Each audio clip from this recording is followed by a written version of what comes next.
where he traveled to Houston, Texas for the annual National Urban League's 2023 annual convention with National Urban League's president, Mark Morial, who presented Reverend Sharpton with the prestigious Living Legends Award at the national conference. Reverend Sharpton was recognized for his decades of work advocating and fighting for civil rights, justice, and equality. And while attending the gathering of elected officials, activists, and change makers, Reverend Sharpton also participated in a fireside chat with Mark Morial and National Black Civic Participation CEO Melanie Campbell. Some of the attendees at this past year's National Urban League Convention included LA Mayor Karen Bass, Secretary Xavier Becerra, New York City Mayor Eric Adams, Minnesota AG Keith Ellison, and so many more. So we want to commend National Urban League for their outstanding conference presented in Houston, Texas, and we know we'll see them at the March on Washington.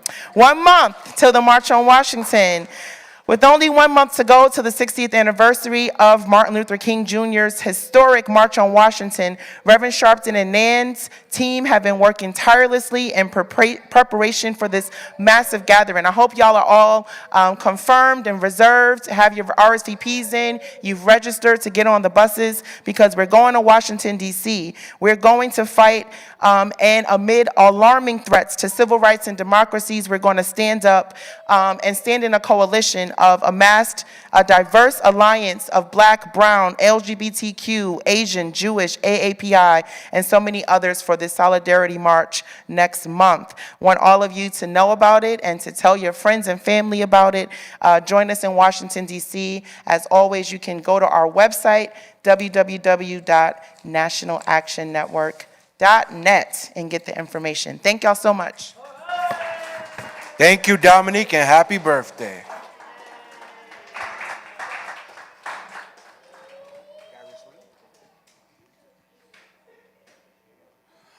Next, we have our huddle reports, and we'll get more information about the Darius Lee Classic. We have Ashley Sharpton coming up in a few. Give her a round of applause.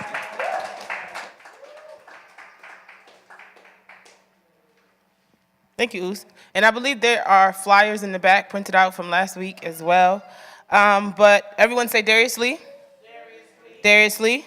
Darius Lee. One more time, a little stronger. Darius Lee. Darius Lee. Okay, does everyone know who Darius Lee is? Okay, we should, because Darius Lee 23's foundation is a partner of ours. Darius Lee is a young man who was killed last Father's Day weekend. It was a random shooting, basically on the FDR. Some of our young people were there, Usman, Falivi, Aliyah, but basically they were having a barbecue. It was community, like local people were having a barbecue, and Darius was there, one of the people there, and he was killed. Wrong place at the wrong time. He was not the target, but he was killed.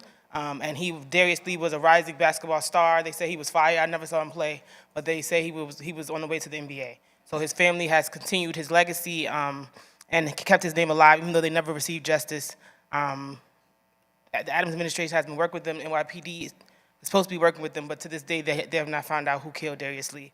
And the family said that they do not get a lot of communication.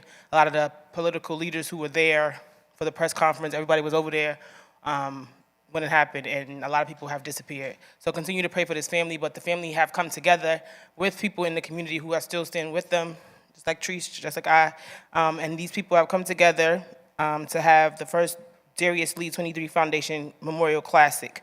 It is August 5th, which is this weekend, 11 a.m. to 6 p.m. at Millbank. Millbank, everyone knows what Millbank is on 18th Street, and again, that's 11 a.m. to 6 p.m., so I encourage you to go after the rally if you can support. It is free. For children and adults, give a donation of $8. Again, Nan will be there. We have a table, but we ask you to support the family. We stand with Darius Lee's family as they continue to stand against gun violence and to help young rising ballers learn how to play ball. So let's support them on that. And again, there are flyers in the back. And I'll post it on the Instagram page as well if anybody needs that. Thank you, Dominique. Thank you, Ashley. Let's just say his name one more time. Thank you. Next, we have our Artivism segment. Please give a round of applause to our very own Dan. We have a performance today. Hello, I'm singing a song for the first time, so bear with me. But the message of the song is about climbing mountains, and as we have so much controversy on Capitol Hill at some of the highest levels in government, it's important for us to understand that it's not just a hill, it's a mountain. It has more than one side, it's complex, it probably has ins and outs we don't know about. So as we continue to climb that mountain and continue to push towards freedoms and equalities that we all want to enjoy, we understand that we have to continue to stay motivated collectively, and we need to put our heads together and express ourselves and state what it is that is best for us as a nation, for those whom are United States citizens. So the song selection this evening is getting ready to play. I'm going to sing a little bit.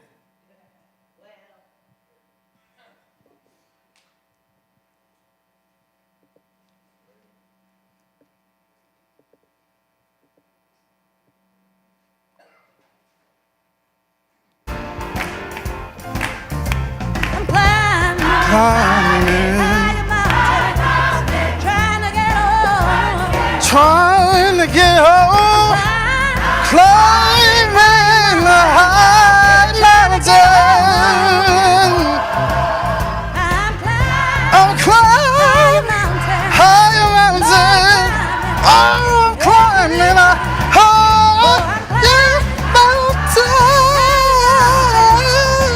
Trying to get home.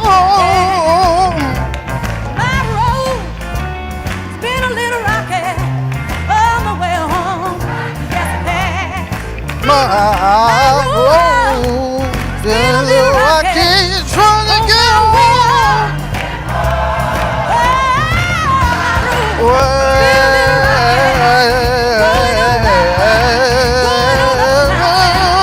I'm climbing high mountains, trying to get home. I'm going up the rock. I'm going up the rock. Side of the mountain, I'm going up the upside of the mountain.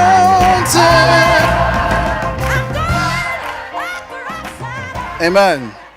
And that's why we end there. Thank you.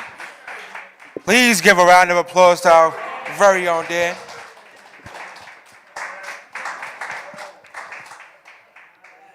Next up, y'all heard a little bit about it, but we have our lead advisor, our ancient advisor, Patrice Perry, coming up to share our Black History Fact of the Day. Thank you, Usman. Our Black History Fact for today. So today I'm sharing with you the man who took Washington, D.C.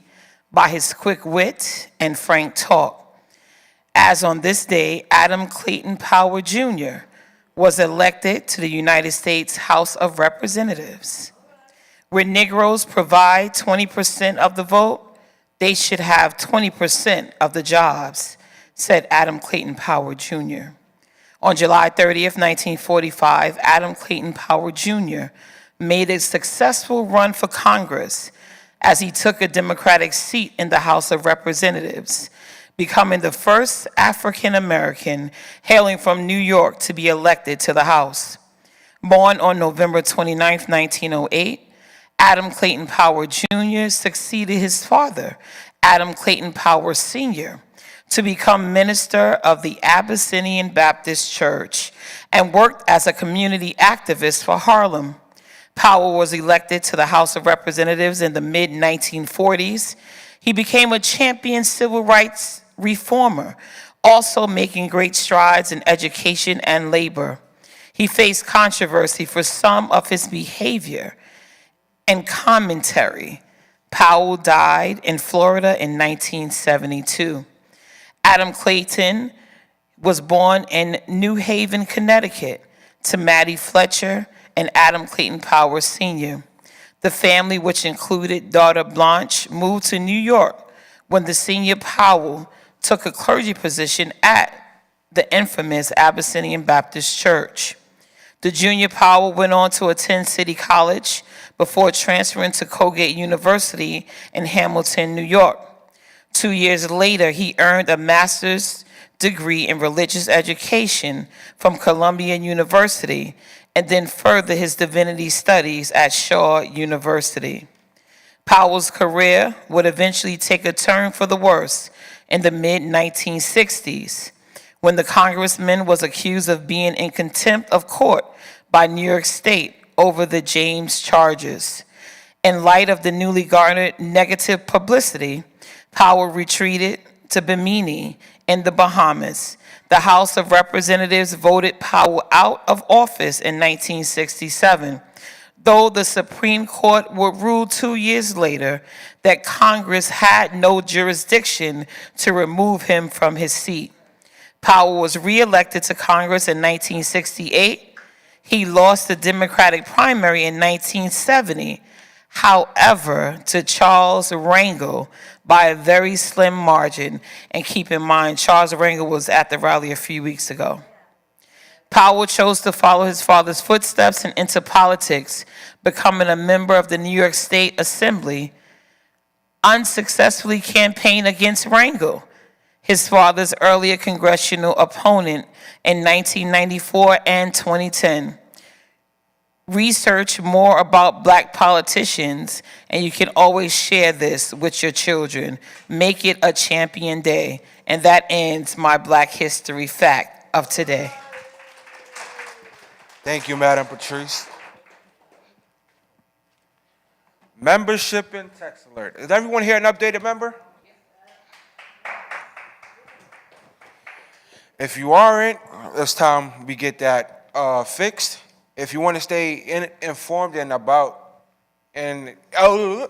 if you want to stay informed and in the know about the action, please text justice followed by your state to 59769. That's justice followed by your state to 59769. And please come and join us every Saturday here at the Action Rally, 9 a.m. all the way to 12 o'clock. We have our esteemed Reverend Al Sharpton. He gives his keynote message. We have Ms. Katrina Jefferson. She asks what's on your mind. And we have our Attorney Hardy presiding over it. So please come out and be in the action and get to know about everything. Next up, we have any good news in the building? Come on up. Come on up. Come on up.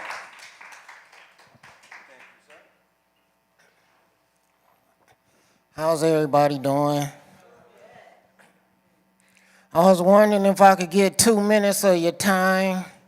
I wrote something. It has to do with killing and violence. Good news? It's a good message in it. We got it approved. You can go, sir. It's called every time somebody pull a trigger, the rising storm get bigger. Since today is Dominique's birthday, I dedicate it to her. The wicked and mean evil winds of the rising storm are made of hate, prejudice, racism, all the crimes, the beating, the stabbing, and carjackings, the shooting, the jacking. The rising storm is a big, ugly, twisting storm of evil from hell, hanging over all the world, leaving an evil, evil smell. The rising storm's winds of violence and hate would take the earth to a deadly fate. The rising storm winds are big and strong as the rising storm goes through the world like a fine-tooth comb. The rising storm, nowhere to run, nowhere to hide. You can't even get in a plane and fly. It does not take much to figure out one day, kaboom, the earth is swept away by bits, farther than the stars and moon. I'm asking everybody to get on their knees and pray to Almighty God to take this devil plague away. With all the crack killing and blood spilling, the rising storm is getting bigger and bigger. With all the drive-by shootings and all the shootout blazing gunfire, the rising storm is getting higher and higher. With all the prejudice, racism, and hate in the world, we keep making a rising storm twirl and twirl. All the murders and killers and a lot of murder and killing cases are never solved, and the murders and killers are having a ball. The violence, murders, and killer winds of the rising storm is strong. The rising storm is going to kill all the people in the world and destroy everybody's home. Listen, people, let's get it together before it's too late. Let's put an end to all the violence, killing, and hate. When the rising storm hits everybody, everything around the rising storm will come tumbling and crashing down, and won't no people be left around. Thank you. Great message, brother.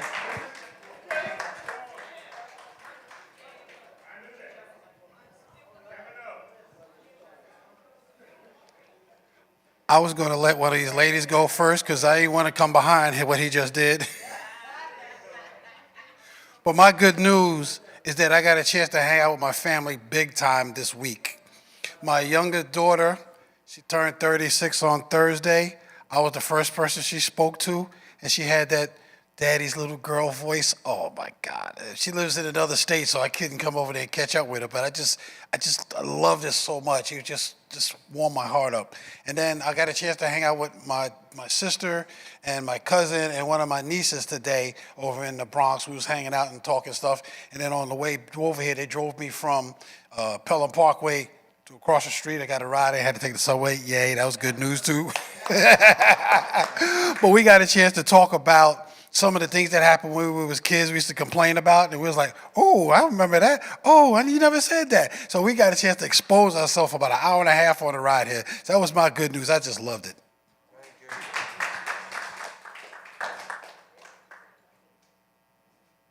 Hi, God bless you all. I'm so glad that we're here together.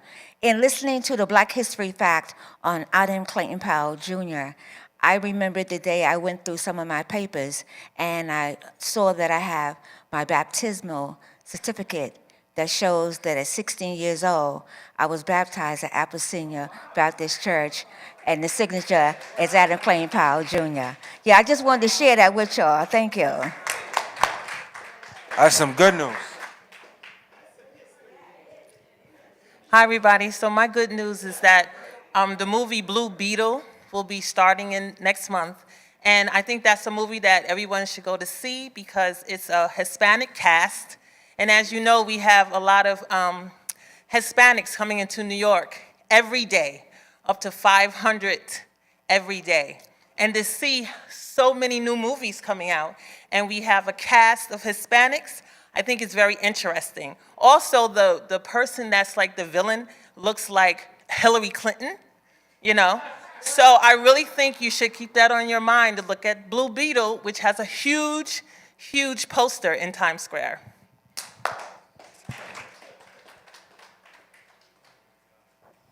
Good evening.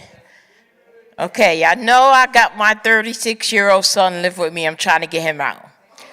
My good news is that a friend of mine said she got a one-bedroom apartment for him. So I told him, but she said it's $1,500. And he said, oh, she might as well keep it, right? So he had Section 8 application in, so I asked him, where is that at? Where does it stand? So I called somebody from Section 8 that I know, and she said he got to call a person's name on the list, and maybe they could pull his name and maybe put him. So continue to pray for me. He's getting out. That's the good news.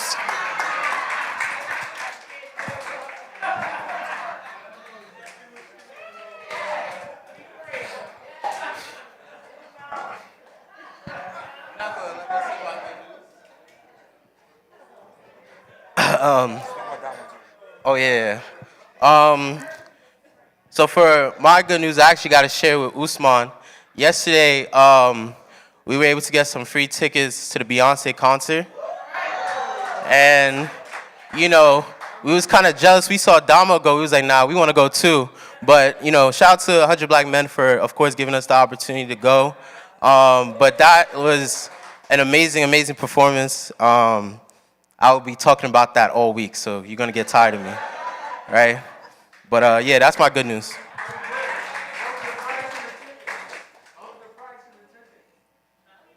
Each of the tickets was $800, and they were able to provide about what? I think 10 of us free tickets. So.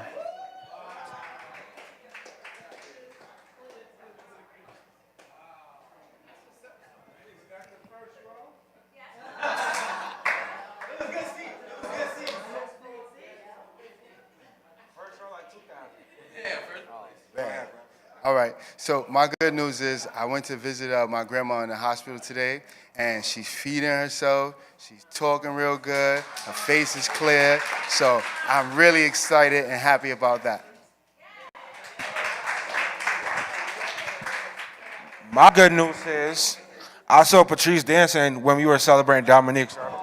So I think we gotta check that out. So I do have some good news to share with the Nan family. So, we've been thinking about Mother Nixon. Y'all remember Mother Nixon. She's always here. So we were able to finally get in contact with her today. She was very excited. She said she wanted to be at the march, but she's going to be praying. And she said to tell everybody hello, and she's doing all right. She's in a rehab, and she says she's taking it day by day, and God is good, and she missed all of y'all. That's a good way to close it off. Next, we're also going to pray for Giselle Bryant, one of our youth leaders here. So let's keep her in our prayers. Next, we have the Did You Know segment. If you don't know, you're going to find out. First, we have Ms. Dominique Sharpton coming up. So please give her a round of applause. We got to make it a little louder because, that's the birthday girl.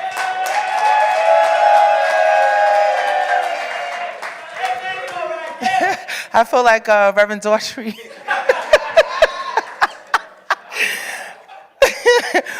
Thank y'all so much. So my article tonight is about something that is very important that I think is not discussed enough, and that's equal pay for women. Yeah? So the fight for equal pay remains a long-standing battle in this country. Despite many strides made in federal and local legislation over the years, Black women remain among those at the bottom of the totem pole. Studies show that to this day, full-time Black female employees make approximately 57 cents to every dollar earned by white, non-Latinx male employees, with steeper disparities in the South and for part-time workers. The wage discrepancy adds up significantly by the end of the year, causing women to lose millions of dollars in income over the course of a lifetime, if you think about it. The lost wages are resources that could support families, bolster small business payoffs, student loans, secure retirement. This wage gap is deeply embedded in our economic system. And Melanie Campbell, the president and CEO of the National Coalition on Black Civic Participation and national convener of the Black Women's Roundtable, we know her very well, and she's a part of the legacy organization of civil rights groups that convening. But she said that the wage gap for women of color is but one indicator of a greater structural imbalance that requires leaders from government, nonprofit, corporate, and community sectors to address this issue collectively. This year's commemoration of Black Women's Equal Pay Day is particularly significant as it coincides with the 60th anniversaries of the Equal Pay Act and the March on Washington. As the nation faces attacks on voting rights, reproductive rights, LGBTQ rights, and Black history and education, Melanie Campbell noted that society is at an inflection point in which we're going to move forward or we're going to move backwards. Even though Congress has not passed a single pay equity law in the past 10 years, 47 states have passed 73 new, stronger pay equity laws in the country. But as that's happening, there's also been a pushback in other states that's very concerning. In southern states like Mississippi, Black women experience an exceptional amount of wage discrimination compared to Black women in other states. But when we talk about Mississippi, we're talking about women making 56 cents on the dollar. But also understanding that for women to retire in Mississippi, she would have to retire at the age of 91 to catch up to the wages that a white male made when he retired at the age of 65. So I want y'all to understand the severity of what is happening here, the fact that we have not had legislation passed in the past 10 years nationally. But this is also one thing that I am really adamant about placing on the agenda for the March on Washington, because I think that we need to continue talking about the fact that while we're working towards fighting for jobs and justice and so many other things, we also need to make sure that the equity amount of the dollar that we are receiving is equivalent to allow us to lead a long-lasting and amazing life. The quality of life is important, and I think we need to fight to increase the dollars so that we are paid as Black people for our skills, for our education and things that we put in, and the sweat equity that we put in, we are getting and receiving in our wages. So I want to open up for discussion, want to get your thoughts on this, especially women. If you are employed or have, if you work in the corporate arena, or if you know any information about this, if this is affecting you in any way, get your thoughts on that. And also young people's perspective, how can we continue to fight for equity, especially for Black women to receive increased wages on our jobs in this country? Does anyone have a comment, question? I see Sister Word coming. I don't know if she's coming towards the mic. She's coming. All right. Sorry, I beat Sister Word. But what I wanted to say is that, first of all, we would have to be honest about the wage gap, because a lot of Black women say that they're a queen and they are doing better than the Black man. So we wouldn't even know that they're getting 53 cents or whatever, because they allegedly doing better than their male counterparts, and they the boss, right? So I didn't even know that. So it's good to know that, but as a community and what we see in social media, that's not how it's being perceived. So we would first have to give a real reflection of reality. Thank you.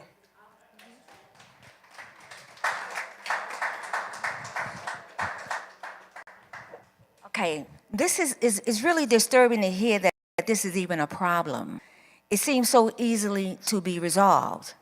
If they just deal with skill sets, regardless of gender and color, that seems to be the easiest solution. So when they talk about passing laws, like, what's the problem with passing the law if the law is written very clearly? Just whatever the rate this so-called white man is getting, everybody who has that skill set, that educational level, should get the same. How can they possibly rationally disagree with that? Unless it really is about racism and sexism and genderism or whatever other isms that are really, really bad for people who want to really do their best to have a decent life. So I'm curious about why the law is not passing, and if it's the complication of the language, just simply clear it up.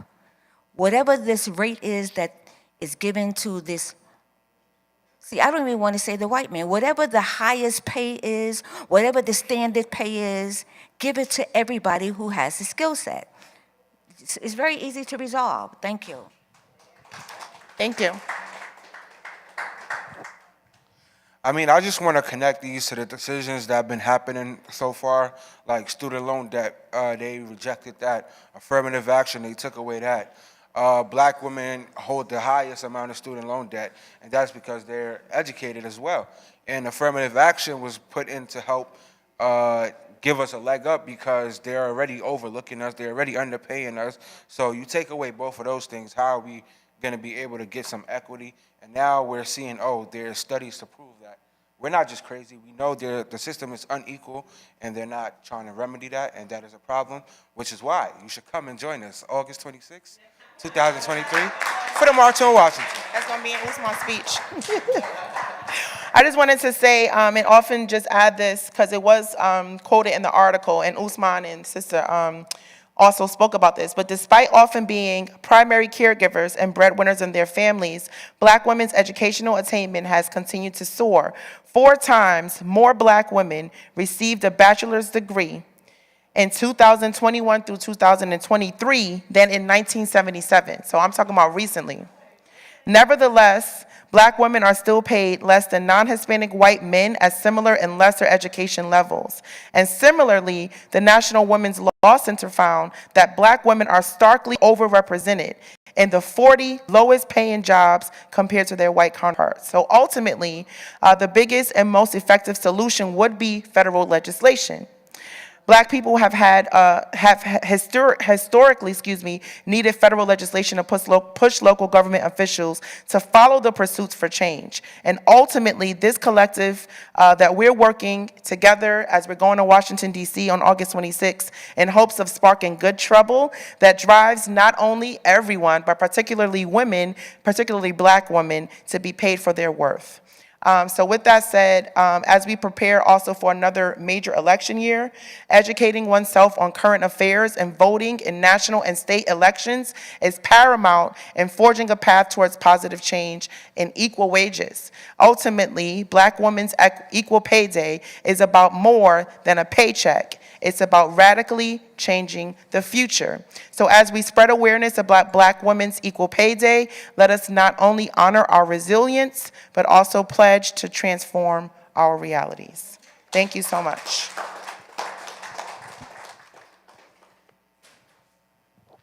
Thank you, Dominique Sharpton. And let's give a huge round of applause to all the Black women in our lives.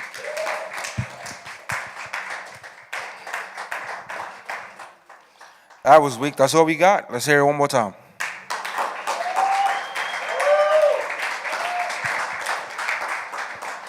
Next up, we have Brother Mo Bars for his article. Give him a round of applause as he get up here.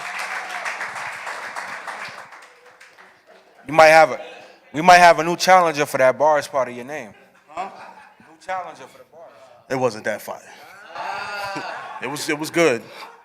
Next week you gotta hear it. This is my segment. Take your phone. Good evening, everyone. And that was a good point the sister made about the women always boasting about having a bag and getting $1. So somebody ain't telling the truth. But we'll talk about that during mealtime. Okay, my today's article, Did You Know? This is about us. Sean Diddy Combs launches platform for Black-owned brands.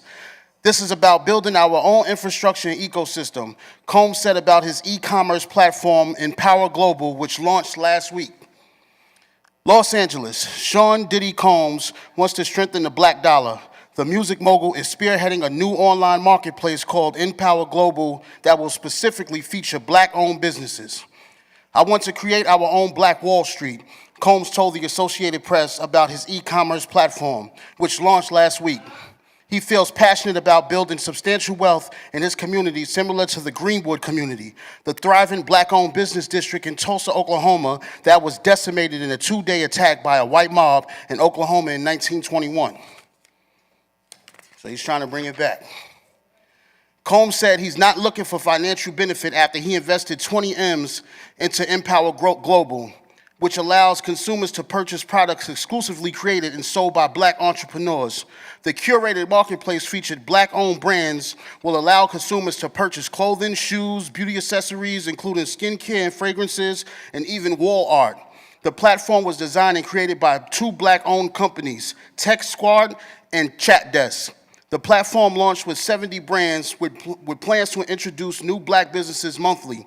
He hopes to showcase more than 200 brands by the end of the year. This is about building our own infrastructure and ecosystem, Combs said. I'm not doing this for profit. This is about us. Combs said he feels more excited about launching into Empower Global than before the start of his wildly popular label, Bad Boy Records. I'm going into these areas to diversify things and fight for our own inclusion. This is a platform about sharing power and empowering each other, he said. This is something that is for my people. It's a tipping point for us to wake up, start paying attention and supporting each other while taking responsibility and accountability. Combs, who's worked on the platform for years, said it's important for Black people to circulate money in their own community. It benefits the community to empower and take care of itself, he said. Right now, our dollar in the Black community doesn't even last an hour. Most other communities and ethnic groups, they understand the power of unity. Their dollars stay in their communities for days and gets passed on to other people that are like them and from their same community. Combs said he's accomplished his dreams of building one of hip-hop's biggest empires, blazing a trail with several entities. He's the founder of Bad Boy Records and a 3-time Grammy winner who has worked on top-tier artists including Notorious B.I.G., rest in peace, Mary J. Blige, Usher, Lil' Kim, Faith Evans, and 112. He created the Sean John fashion clothing line, launched the Revo TV with a focus on music, and has his own vodka. He also produced a reality show, Making the Band, on MTV. Dalan. My dreams have always been to be successful in music. Being obsessed with fashion and the greatest Black serial entrepreneur to ever live, said Combs, who along with Tyler Perry and Byron Allen is interested in purchasing the network BET. He's also in a dispute with Spirit's Giant Diego after he sued the company over allegations of racism over how they handle his liquor brands. Diego has denied Combs' racism allegations, saying the issue is a business dispute. I've graduated from me to we. I'm able to use my God-given intelligence to create, he said. I'm passionate about the possibility of showing black economic unity. I'm not going to stop until I'm working with the best brands, the best black-owned digital mainstream, so we can start fueling our own economic systems, end quote. So it's pretty self-explanatory what he's doing, and it seems that he's been working on this for a while. Recently, he even was in the news for working with a young kid from New Jersey. He had an app, and I guess it was just some, discrepancies about the name and the title and not being properly credited for it. Things like that happen all the time. But other than that, it was always, he was working on this project, but he used to be very tight-lipped about it. And now that it's out, one of the questions I have for everybody in here is, when it comes to them picking these brands, these black-owned brands, do you feel that they should pick it a certain way? Like, this sounds good, but, we hear a lot of things, about people coming up and it's being for black people, and then, you tend to find out that people that you may know personally or your family members, they may not be in for it. They may not ever see a chance of it. So, it's like one of those things of people feeling like, yeah, but maybe is it already the black-owned businesses that's already established and already up there? What about the ones up and coming and the ones that haven't seen that level of, prosperity or profit? Will they get the spotlight as well? Or is it just for the upper brands that everybody already knows? So how do you feel like, how important is it for all black-owned businesses to have the same shot in getting notoriety to what he has going on?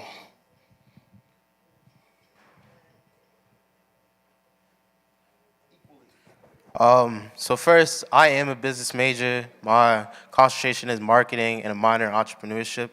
Currently, right now, I have an event consulting company with one of my Morehouse brothers called Enjoyment Entertainment. And then I also have, I just became the creative director for one of my friend's brands. So when it comes to, thank you. So, when it comes to getting the spotlight and all that, like, I really understand that, especially when we're down in Atlanta. There's a lot of celebrities that come down to Morehouse, that come down to the AUC, and it's always a fight to be like, all right, like, is the school gonna allow me to get the opportunity to give this guy my shirt, give him my product or whatever, so that at least he could post it and it could grow the business. So for me, how I see it, it's more about, I see, like, for him, I love what he's doing, but it's like, all right, are you going to actually to schools, right? And speaking to the students that are studying business that already have the major, that are learning about the craft and all that, or is it just about kids on social media that just hit you up? Because to me, it's like, it's a lot harder. Anybody could just text you and, ask for help, but are they actually doing the work behind it instead of just trying to take the chance? Also for Diddy, I'm trying to see, he's from Harlem. Are you in Harlem yourself, walking around, going to the communities, seeing if kids are really out here trying to start a brand or, trying to give them the opportunity? So I just see it as, when it comes to all this, it's all about a chance. All of us are just willing for that one chance to show our product to somebody and someone to take a chance off of us.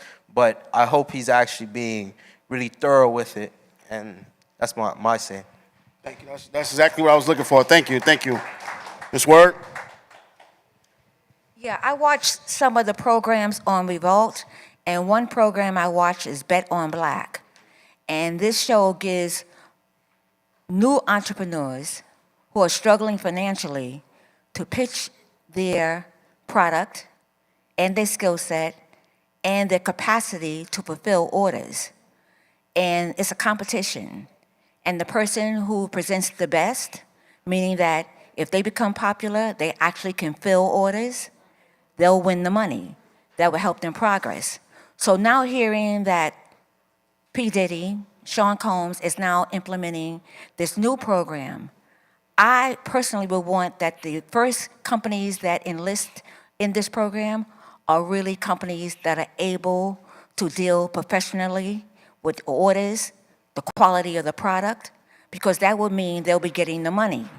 Now, of course, because P. Diddy already has a program that deals with new entrepreneurs, once the money is made by the more professional, more skilled black businesses, I'm sure they're going to invest in other companies that have new entrepreneurs who are currently struggling and not able to fulfill any orders at a real high number. So they'll come along, but the whole point, they have to establish a bank. And I think using the most skilled entrepreneurs who are ready, willing, and able to fulfill a lot of orders, because Combs has been very successful at communicating. There's a lot of black people who will buy black. So if these companies are ready to start gaining the money, then they're going to do pull-ups. But they have to start with the best. Get the money, and then start reaching for the other ones to rise up. Because being an entrepreneur is very, very serious work. It's almost beyond 24 hours a day. The person sleep, eats, and drinks are how they're going to be productive and successful. So it's not an easy thing to run a business. It may be easy for a person to run a T-shirt, but if you put that T-shirt out there and all of a sudden you get 100 orders, can you do it in a timely manner? So it's very involved. And P. Diddy has been an entrepreneur for a very long time. He knows the ins and outs of it. He's also going to enlist the highest level of people who are willing to put capital in other people's businesses. People, now for the point that he's not in it for the money, he has a lot of money. He's not in it for the money. He's really in it for, like he said, to establish a strong black economy. So it's going to take time. So those who are willing to step up, be ready to do the work. Because some people don't understand how much work is really involved. And it's once they do get involved, they may cop out. And I'm sure P. Diddy has seen a lot of that. Because they don't want to do the 24/7 work that it really doesn't need for one's own business. So I commend him. Obviously, he's a civil rights activist, and he's doing the best he can to incorporate his skill set and the skill set of others, and we have to give them a chance to be successful. And those of you who want to be successful, stay in touch with him. Put your name out there. You may not be called immediately, but let him know that you're willing and able to be mentored, because they're willing to mentor people. I've seen Bet on Black. They're very serious, but they're very serious about the criticism too. They're very serious about people and then telling them, don't cry. Be strong, because it's hard work. It's hard work. Be ready, but they're not really playing with people in terms of sugarcoating anything. It's rough. And then you got to get employees who are willing to do the work. It's a lot involved. Can you be a good boss? Can you be a good supervisor? Are you good at your record keeping? It's a lot involved, because now the government is going to be all in your business too. It's very serious. It's very serious. Thank you. Very well put. Yeah, certainly major shout out to Daddy Love. What I learned from the article is that Diddy has created an atmosphere where people can access the metaverse, which is absolutely astounding. I understand what Mo was reading to reveal that what he's created is a platform that utilizes, for example, satellite technology, which is excellent for scaling a business. So allowing young entrepreneurs, new entrepreneurs to scale their business, and I hope I didn't mispronounce that, to scale their business in the direction towards profitability and larger caps on their revenue or thresholds on their revenue is quite awesome. The ingenuity about what it is that he seems to be mobilizing, to me, represents a significant time in history. So I commend those who are going to be a part of his platform, and I also certainly would love to learn about the successes about the platform as time progresses. I'm wondering if there's going to be some type of grading system that would be implemented to see how well these businesses that are becoming incumbent inclusions to the platform will be que sera in the future.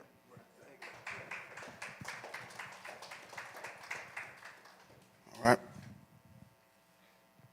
Thank you. Being black and trying to help other black is difficult in itself, because most of the time the white people is going to try to shoot us down. So whatever it is or however it is, the more blacks that hear that it's a good thing should join in, because there's a lot of black millionaires, billionaires, and people that have money. And if they all pull together they can make a black Wall Street again, just like it was in Tulsa. But all of us have to be able to take, because the white people is gonna, no offense to anybody that's white in here, the white people are gonna try to criticize us and turn us against each other. And a lot of black people have that problem when somebody is criticizing, instead of being against the people that's criticizing, join in and criticize with the person, and that's not right. So we have to be strong enough to see that he's trying to help everybody and unify everybody, and we have to join in to help him any way we can so that we can stand up and be different, because what he's saying about our dollars is true. Because if you ever look, if you spend your dollar today in a store next door and it's black, that black guy might run out to some Chinese restaurant and give it to the Chinese guy. We have to learn that we have to pool our money to our people so that we can accomplish what these other races are accomplishing already. And until we learn to unify and be together, it's gonna fall apart. So we have to stick together to make a stronger us. And if we don't do it now, it starts here and now with us to be a stronger us, it ain't gonna happen. Thank you. Thank you.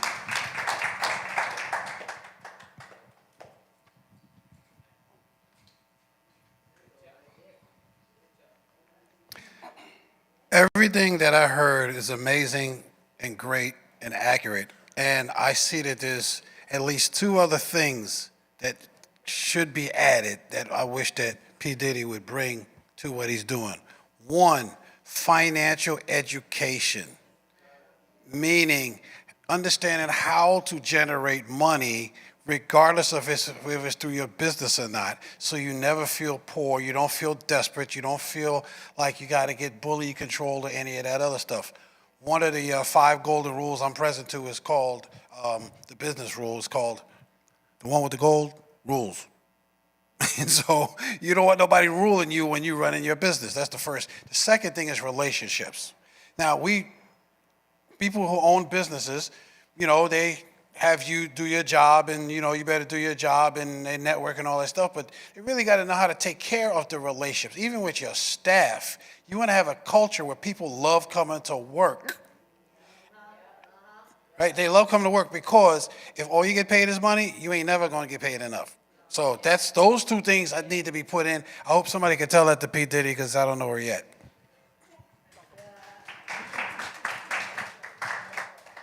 I'll say that later. I just wanted to add to what Reverend Word has said, because I know several people that have their own little businesses, and I know of a mother who does a T-shirt business who has 6 children, and when it really comes down to her fulfilling her orders, she likes to start giving you excuses about how she's a mother and starts going through all the many hats she wears, and that's not really good business, right? So a lot of times our black people like to think that we as black people should understand.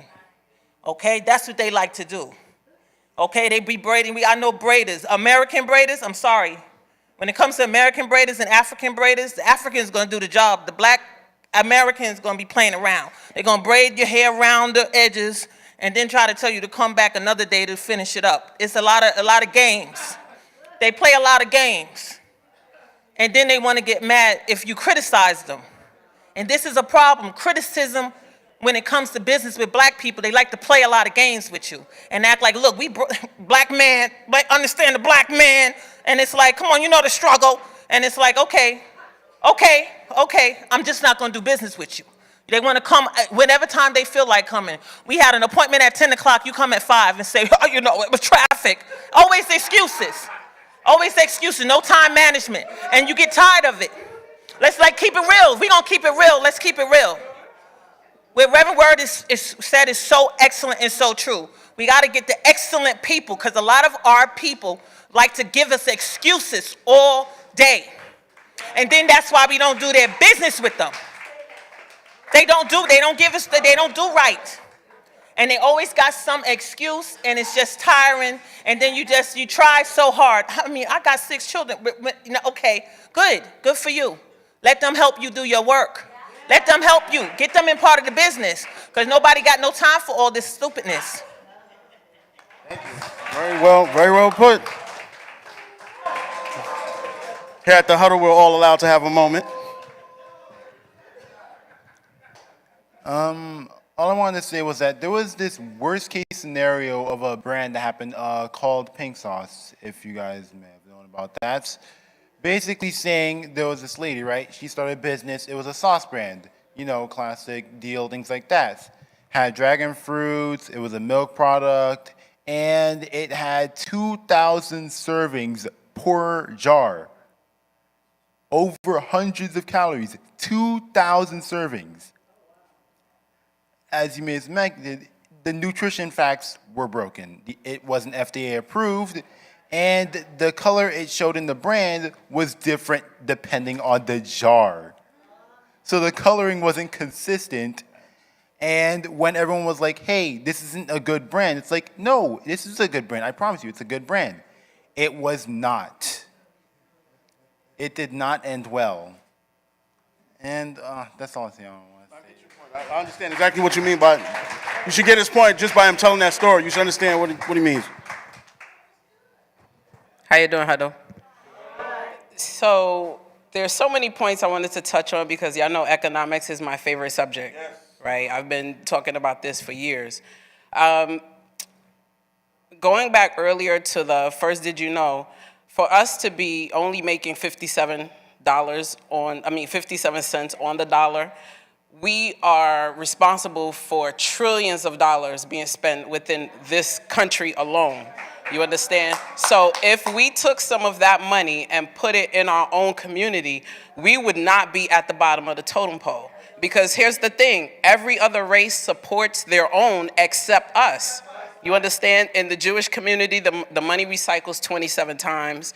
The Asian community, they stay within each other. Like, you can go to any city in the United States and find a little Italy, a little China, a little Russia, a little Greece, but you can never find a little African American community. And I think what Diddy's trying to do is very good, and I'm hoping that, he does the right thing by whoever he's having sign up, and I would support him, because we need to know where we are. Like, for instance, everything I have on, I buy from Black-owned companies only, except for the sneakers, they come from Nike. But my clothes, they come from Black-owned stores.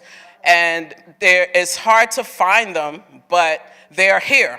And if we have a place like what Diddy is creating, then we can find them more easily. And I'm surprised, and I'm motivated by Diddy to get back on point, and I'll have my bachelor's next year, so I will not be earning 57 cents on the dollar. I will be going after the whole dollar, and maybe $1.20 for reparations. Yes, Lorianne. All right, all right, brother, make it snappy. Yes, sir.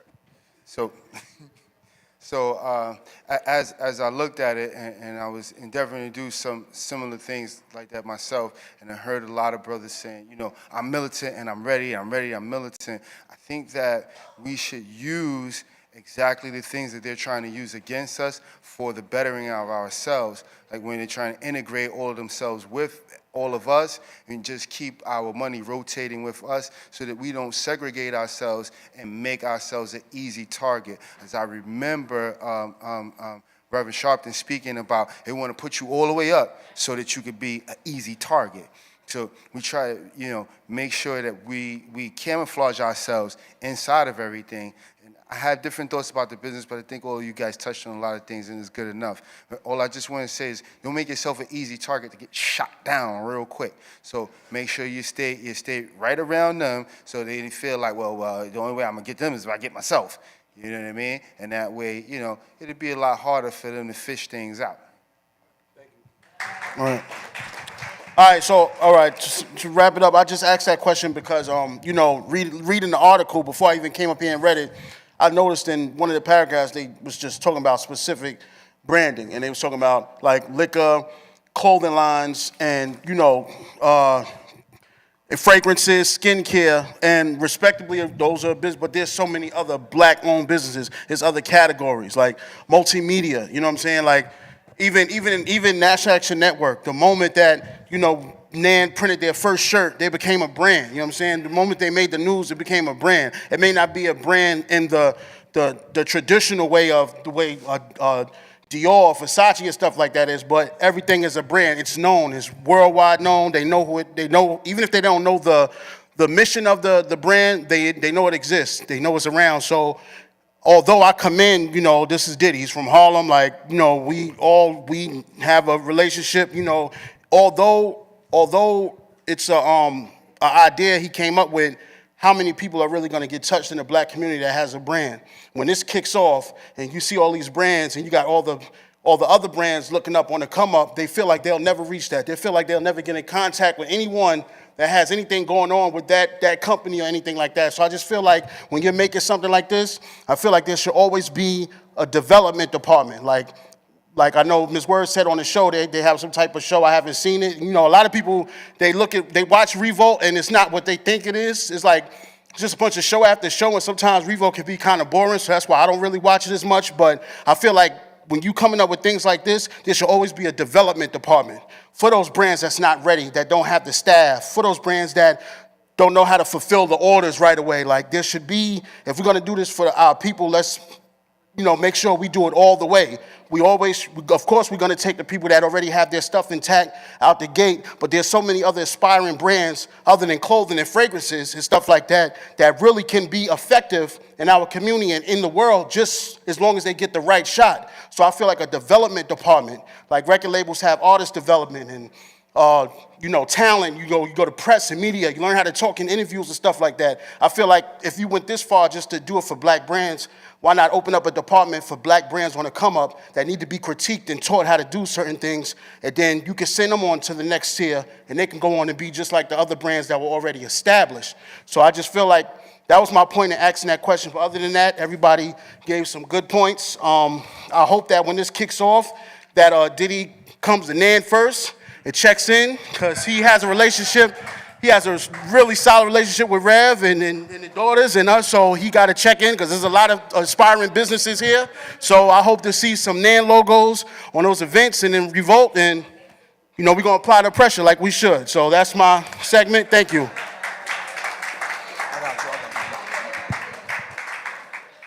Thank you, Brother Mo, for always having an exciting segment.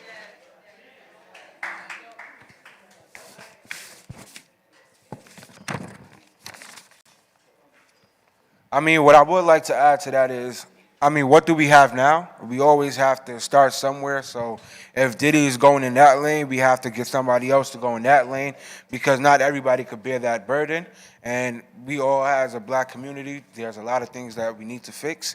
And I also believe that he said he's no longer focusing on me, he's focusing on we. And I believe that we're supposed to start practicing social entrepreneurship so we can find a way for those black businesses to revitalize their community, hold something like, here at Nan, we have food services, people come in. Once we have the Thanksgivings, we get donations and stuff like that. So if we implement that more often than not, we'll vitalize the brand and we'll also vitalize the community. Thank you, Brother Mo. Next up, we have Ashley Sharpton, focusing more on Black history.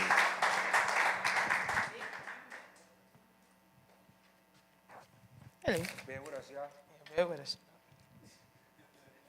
Okay. My article is similar to the article I did last week about what's happening in Florida around Black history and what they said about slavery.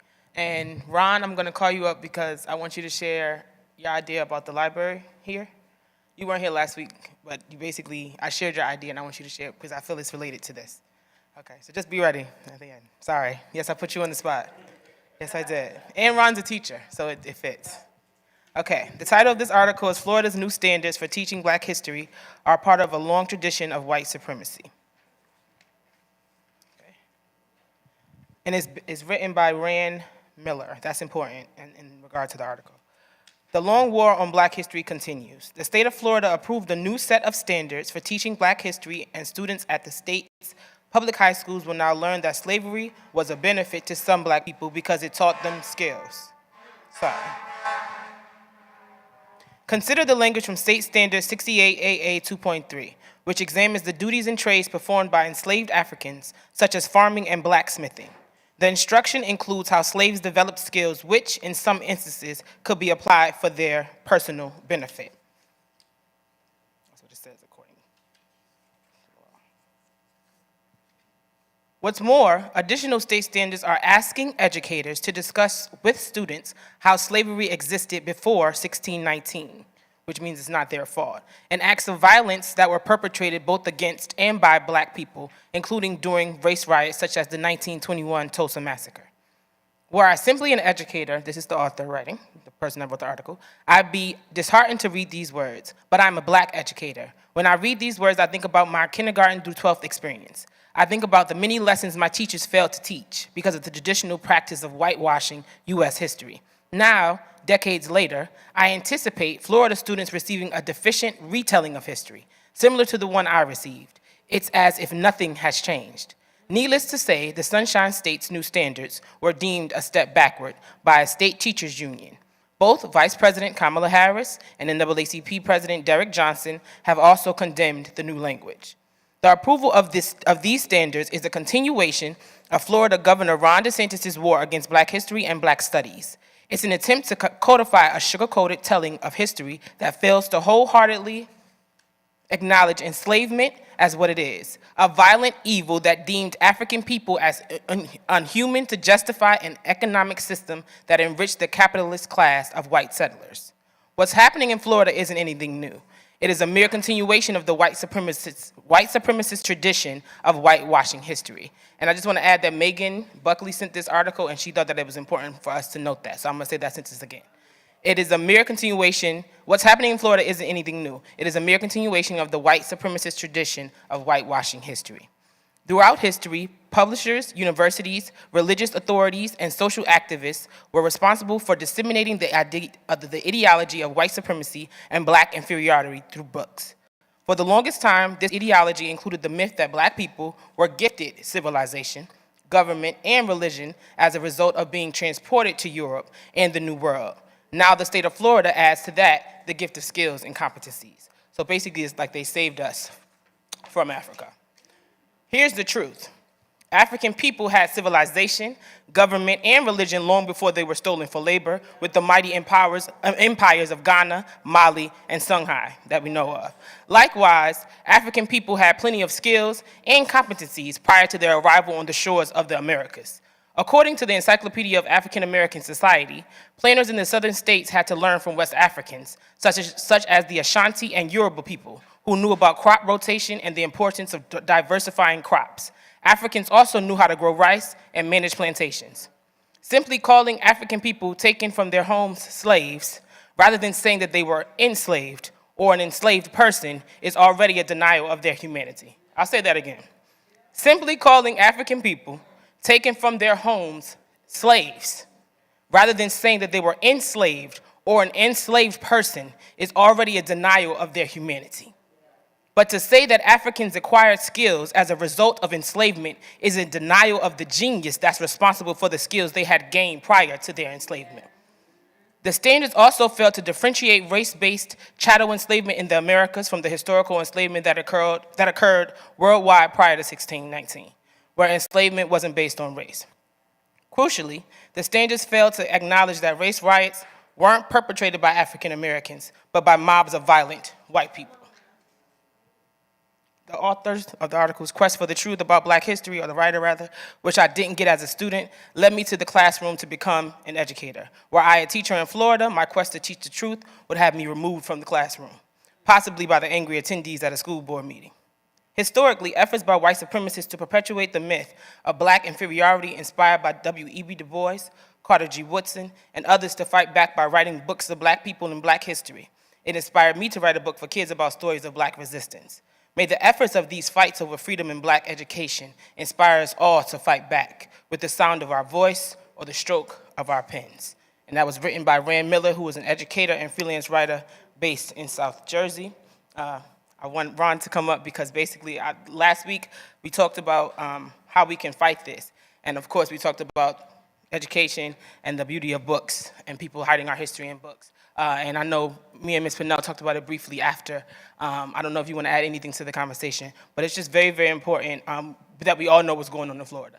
I think everyone here does know what's happening. But at the end of the day, we have to teach teach our young people, teach each other exactly what they aren't going to teach us or what they're lying about, already whitewashing in the history books. But we also need to make sure that the stories and that the history books that we know are factual or have what we need to know, we learned from when we were younger, we need to make sure that we have those in the community for those that's coming behind us. So the young brothers in here, I know they're both in college, but this young brother here is in high school. So there might be books that you learned things from that you might want to give to him. So that's why we wanted to talk about the library here, having a library here. I thought it was a brilliant idea from Ron. Ron said it last week after we went to the Bronx for the Guns Down, Life Up Safe Summit series, and he heard the, well, you can speak for yourself, but he heard one of the panels, and he thought that it was essential that we start a library here, and I think that's related to this topic, so I just want you to come and share your idea and speak for yourself.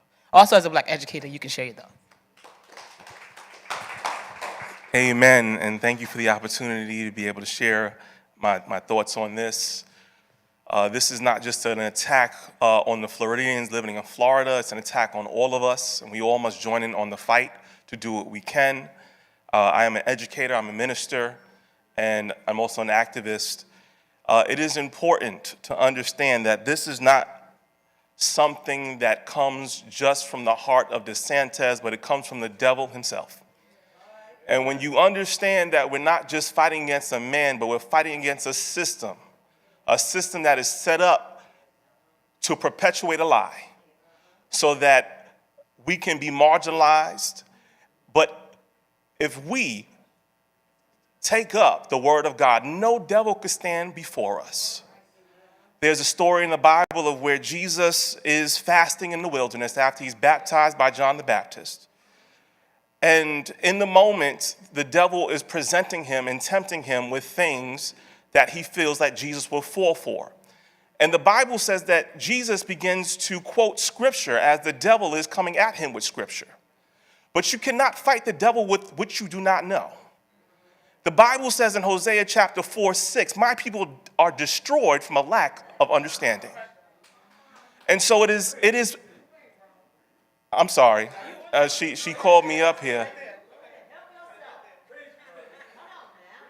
And so it is not just enough for us to occupy the seats. We must pour into ourselves the knowledge that God has given to us. It is not a knowledge that you have to go far from. Because every Saturday, the knowledge is being poured into us. Every Monday, the knowledge is being poured into us. You just have to hold out your cup and let the knowledge fall into the cup. And too many times, we take for granted the bread that God gives us on our plate. It is not enough for us to just come in here and be entertained. We have to take the word out into the street. So I said, well, what can we do to further the movement?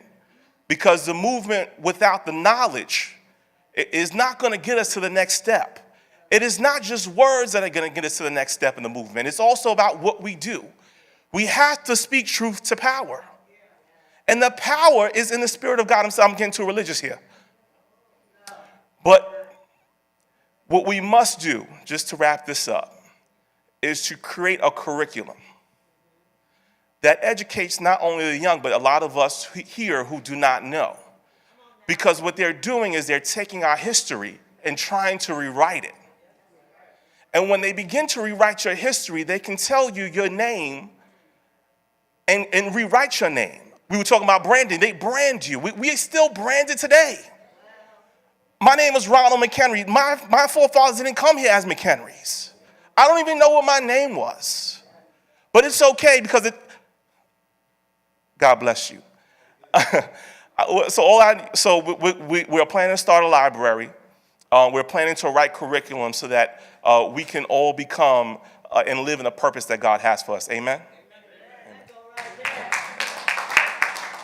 Thank you, Doug. Let's clap up, Brother Ron, or Minister Ron.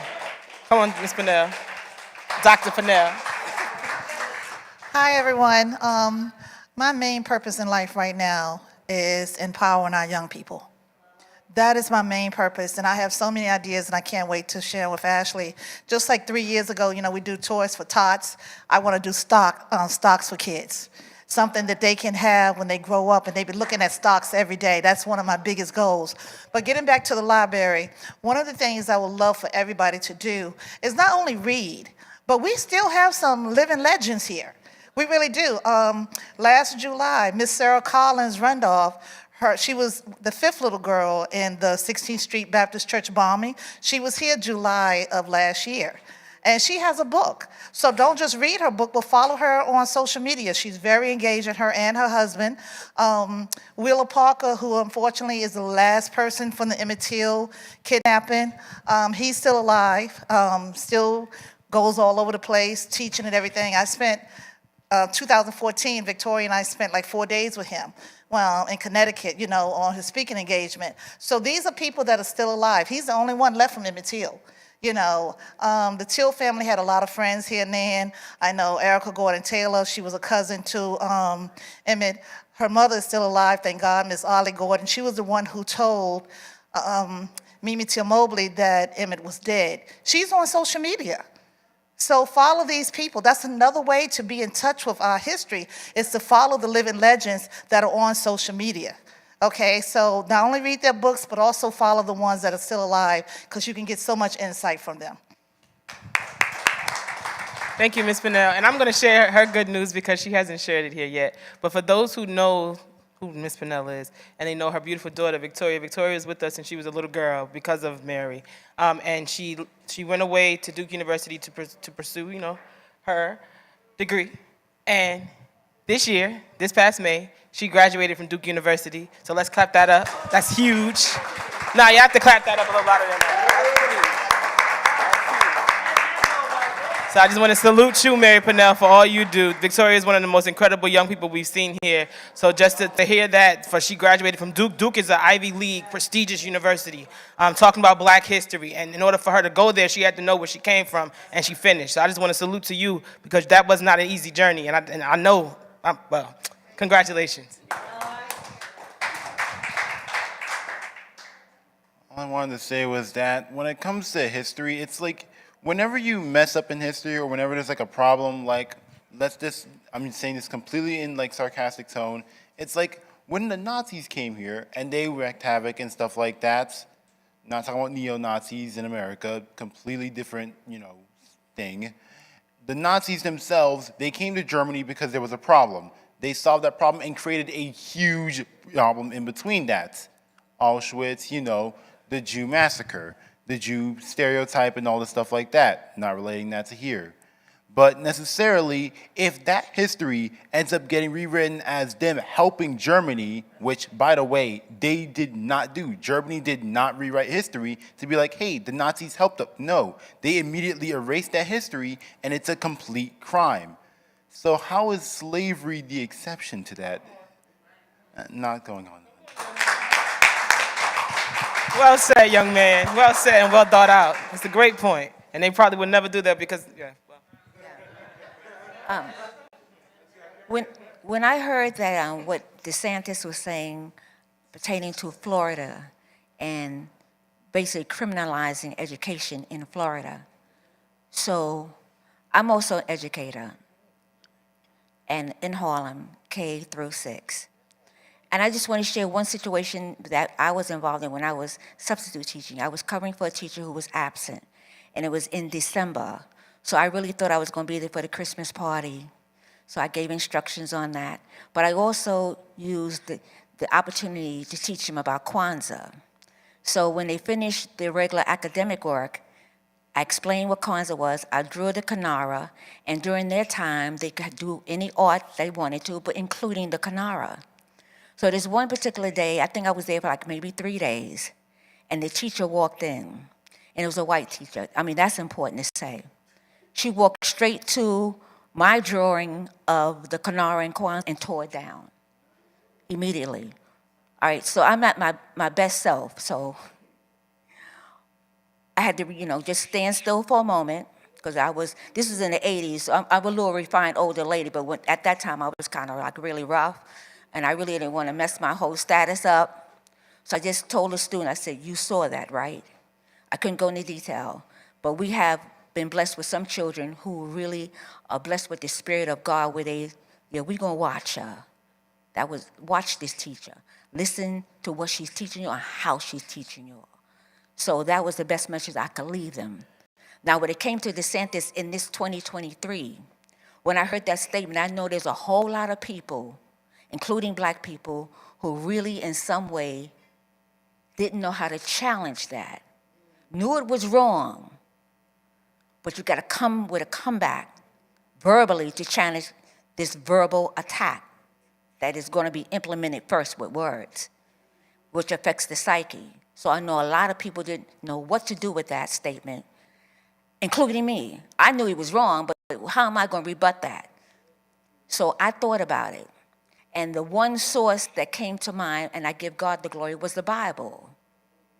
When God first created the earth, God empowered people to have dominion over this earth, which includes God-given skills. There's no way the African people that God created had no skills. It's impossible. It's impossible. God gives all of people created by God skills. That's the evidence right there. Yes, we can plan a library and we could do it, but we got it right now. We got the rebuttal right now.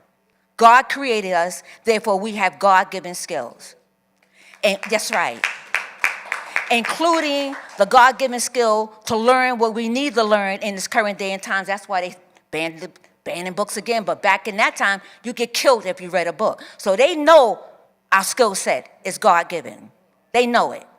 And they're still trying to attack it. But we can rebut them with the Bible because we're people of God. Straight up. Well said. Thank you, Word.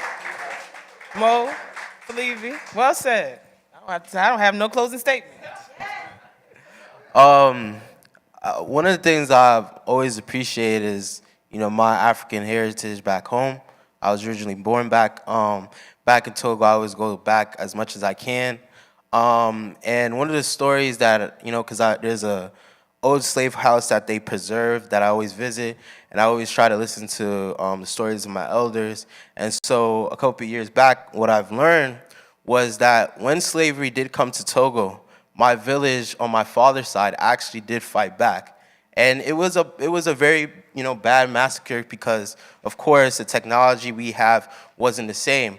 But I've also learned that as a result, instead of just giving in, our village had to move up north. And that's why I learned why our village is up north in Togo compared to how a lot of the other villages are near the water and stuff like that. So to me, I'm very honored to be able to have that history of learning about back home.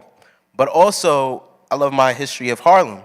I walk down Strivers Road all the time. To me, I think that is always my favorite place to walk down. And when I went to Thurgood Marshall Academy, I've learned a lot about Madam C.J. Walker, about James Baldwin and how he used to be in Harlem. Malcolm X used to walk down the streets of Harlem all the time. And I've always wanted the idea of having more Harlem walkthroughs, teaching the histories of our specific streets to our young people. So now that there's a certain type of pride that you have when you're walking down and you realize, oh yeah, Madam C.J. Walker used to have her business on this block. You know what I'm saying? And it makes you look at the block a little different, especially when there's so much crime happening around. And now you're like, nah, actually, this used to be very prevalent. And there's a chance of you actually bringing it back if we do the right things. You know what I'm saying? Let's not think, all right, there was a shooting here last week. All right, now this area is no longer good. This area was very prosperous. There was businesses here. There was families here. And I think having that will be able to change the mindset of our young people and make sure that there's a lot going on. There's a lot of pride that we have. So that's my little piece. Incredible answers. Mr. Mo, add your seed to the garden. I just wanted to say, like brother said about curriculum, it's just super important. We need to just press that more about curriculum, like just the way those people down in Texas wrote those books and whatever you feel is true for real and not in there, whatever they deem important, I feel like, as a unit, we need to sit down and write out the same curriculum, factual, started from wherever it started from, all the way up to present day. Because like you said, if somebody just sit down and put that together, because this has to be also fought on a political level. It has to be law. You see what Florida is doing. And I just think that Florida is like playing a game of chess. They're making their move. They see what's going on. They see this generation that's coming up now. We're fortunate enough to have young people in here that actually care and that actually know their histories, things that he wasn't even around for. He wasn't even thought about, and he knows about it. He spoke very well about that. We're fortunate enough to have those young people in here, but there's so many young people right now, they just don't care. They just don't care. And I'm not even talking about the Nazis. I'm talking about our own history. They don't care. I see this thing on the internet going around right now, like Cardi B was just in the news for, somebody threw some water at her. She threw a mic back. Somebody put up, I'm going to tell my child this is the Statue of Liberty. And also that was like a humorous thing, like that's going around, like that can actually happen. There's going to be a lot of misinformation going on. And with this generation, they're like a sponge and they're taking in all the wrong things, all the ignorant things, all the things that's false. And they're learning through social media. Like I know there's people that are living legends and we can go, like you told me last week, how I was saying like it needs to be brought to us, but the information is there for us to go see it. We just don't get out there and search for it. Like that stuck with me. And that's why I started reading and writing out a list of books to read about certain things. Like we can go out there and get it ourselves. We can go to the library. We can bring a library here. We're just not putting that elbow grease in to go do it. And we need to do it. Adults too, not just young people, adults too. But I'm finally realizing what the generation before ours is saying about those dark clouds and those things that you guys warned us about. Because what you guys went through with us and, our immaturity and some of our ignorance, now we're feeling it with the generation behind us. And it's scarier now because we're literally like the kids of the 80s and born in the early 90s, we're like the last of that generation to really experience everything. We experienced most generations and we know the importance of whether music or politics or just civil rights, we know the importance of it. And this generation that's coming up, although we have our good seeds and our great seeds, it's a lot, it looks like it's kind of hopeless looking right now. And I feel like they're moving in on that. They're taking advantage of that ignorance and they're going to try to implement things. So I really would like to, get more information and educate myself more about how to draw up a curriculum and fight to put a new curriculum. Like Felipe said, even in Harlem alone, I feel like every Harlem high school and junior high school should have a Harlem Renaissance class. Just off the fact that they go to school in Harlem, it should be a Harlem Renaissance class, one-on-one, teaching the basics, going on school trips, going to the museums that's being built. Like stuff like that needs to happen just to throw it in there.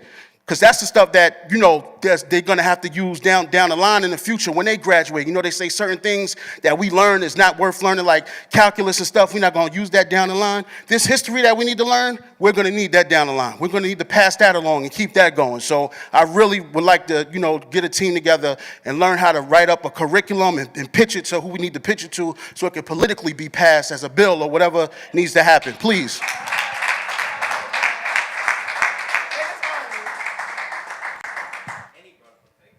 I don't think my generation is hopeless or the generation is coming after us is hopeless.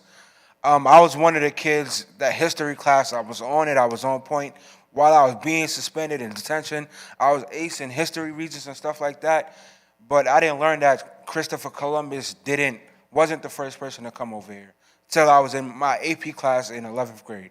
So it's not that we're hopeless, it's that we're in these classes and they're teaching stuff that is not about us, that is not of us. So if we don't have some place to look back to and have our roots and understanding of it, we don't want to go in school because of that. If they're teaching us that Christopher Columbus was the first one here, and while there are ships over here from Mansa Musa's brother, Mansa Ibrahim, they found ships that was from Mali already here before Christopher Columbus even thought about coming here. Why are we still teaching that? They're massaging history to benefit white people, but when it comes to our history, they're going to say, oh no, black people learned skills that we didn't already have. And it's not just Democrat or Republican. There's a black Democrat in Florida actually saying, thank God for slavery, or I will be in Africa worshiping a tree. So it's not the fact, they branded Africa as this primitive nation and we didn't have anything before that. But as Ashley mentioned, we had the first schools. We built pyramids. They don't even know how to build them yet. So we have to have an understanding and teach our young people like, hey, I'm from Dunbar. the amount of history that I'm learning that of the people that came through there. I read Paul Robeson's book way before I even knew Paul Robeson lived in Dunbar.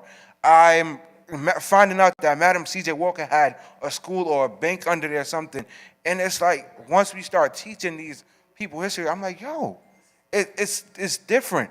But I could tell you, definitely from when I grew up to now, where the shootings happen, why I don't stand there no more, and stuff like that. But I couldn't, before I'm learning about the history now, I couldn't tell you about who came through there. And yes, it is up to us to go find that out, but it's also up to the generation before us and the generation before them to have these conversations with these young people. If you see them, don't be scared of us. Just come and talk to us, because a lot of us are open to it and we are looking for some guidance. But if you leave us alone and say, oh, these young generation people are lost, then we're going to be lost, and your kids are not going to have the better benefit of it too.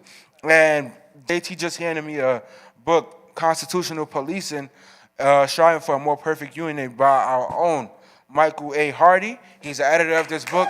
So if you want to go get them.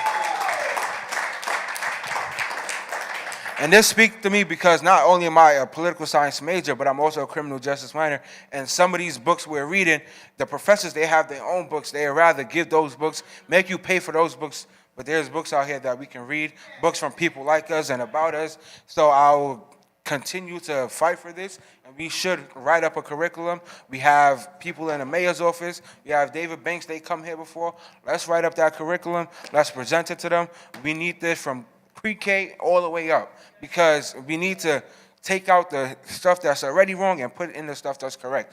If you tell me slavery happened as a young child, then I understand something. If you let me know that my history didn't begin with slavery, then I will know something. But if you teach me, oh, slavery is where I began at, then all I'm going to hope to be is not a slave. But I can be a king. I can be a queen for the women out there.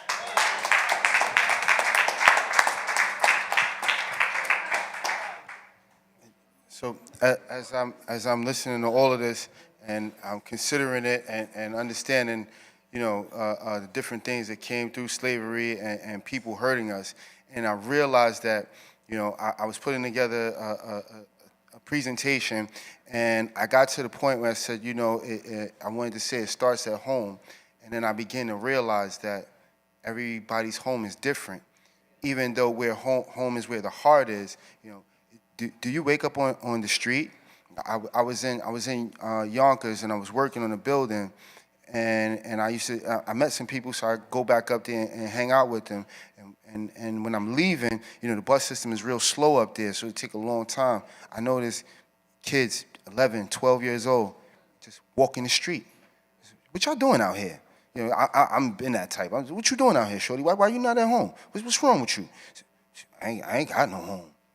I ain't got nowhere to be. So, I understand how lots of these things can play on us, you know what I mean? When I was growing up, I had sort of a broken home. And my older brothers thought that because, I was in the city, that my father was taking better care of me. My grandmother and her family was giving me stuff, and my father was sending them as much as he gave me. He was sending them, but their mother had a lot of kids. She shared that stuff out with all her kids, as a mother is supposed to do. So, different things have to be understood all the way around the board. Like the young man just said, you teach me, I just started from slavery, I hope I'm not going to be a slave. So we have to teach them, aggressively and start getting to it. And I'm glad that it's starting a library, because I think that we need to tear down the whole educational system and start over, because it's a bunch of lies, and I just don't like it, and it's one of the things I want to get to. Everything that we have to build and destroy, we got to destroy everything that's weak and build it back together the way it's supposed to be, because it's foolishness. They can keep on telling us, the sky is purple, today is gold. And as long as they keep telling you that, I study how they do mind control. They put you in a room and they show you a bunch of straws and make everybody in the room say the little straw is the biggest straw. And if they keep saying it long enough, then you're going to agree with it, And as long as they keep doing that stuff, that type of stuff, you got to be strong in your mind. You say, nah, I'm not with it. I'm not with it. I won't be compromised. You're not going to compromise my integrity. I'm not with it. Just no. And I noticed a lot of the young people like that, and I'm loving it, you know? Even as I walk the streets, I stopped kids from shooting at each other. I walked up, there's a little bunch of little boys kept antagonizing another little boy that was with his girlfriend, and that little boy went in his pocket, and he pulled out a 38. I said, yo, chill, slow down.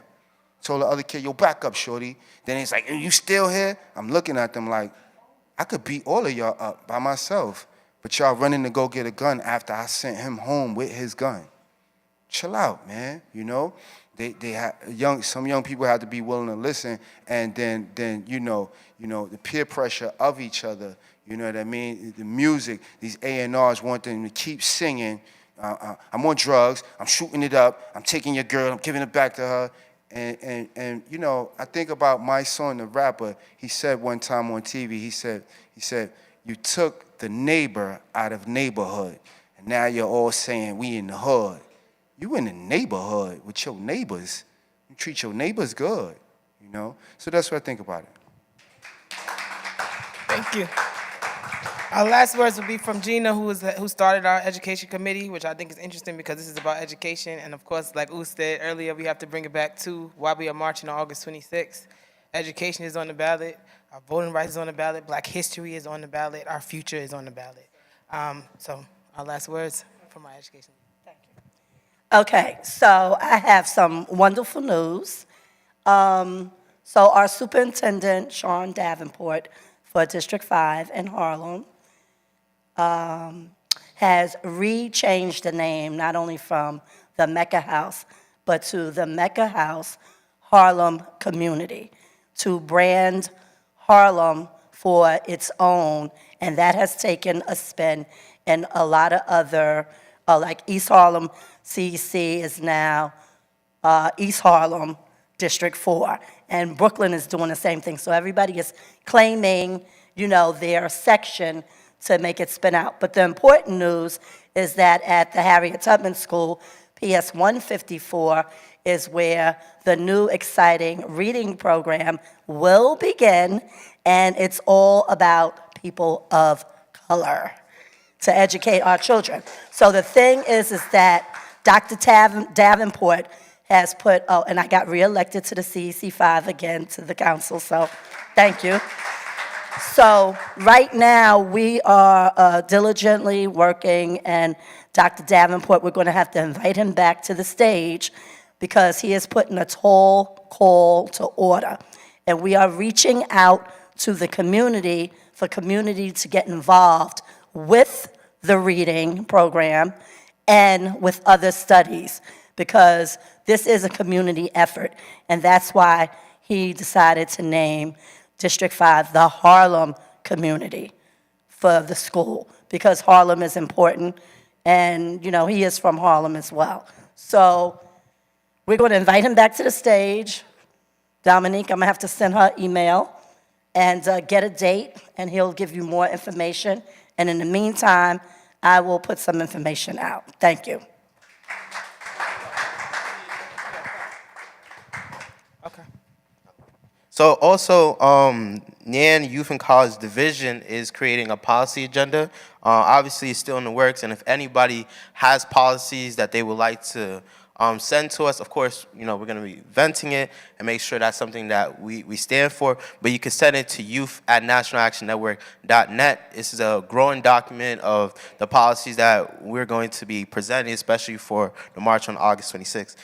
Specifically for education, we have two acts that we're pushing. So one is Strength in Diversity Act, which provides federal funding to support local efforts to increase diversities in schools. And then the second one is the Reopen and Rebuild America's School Act, which would invest in physical and digital infrastructures in schools. So those are just two. Obviously, this is growing. If you guys know of any other policies that you want to add on, you could email us at youth@nationalactionnetwork.net.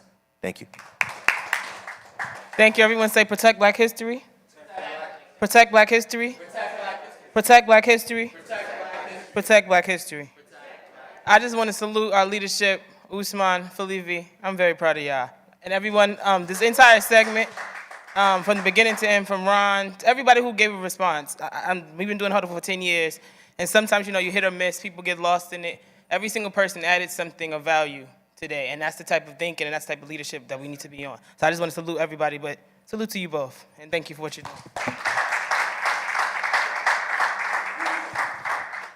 Thank you, Ashley. And with that, Ms. Patrice Perry, you want to bring us home with prayer? Thank you. Give her a round of applause.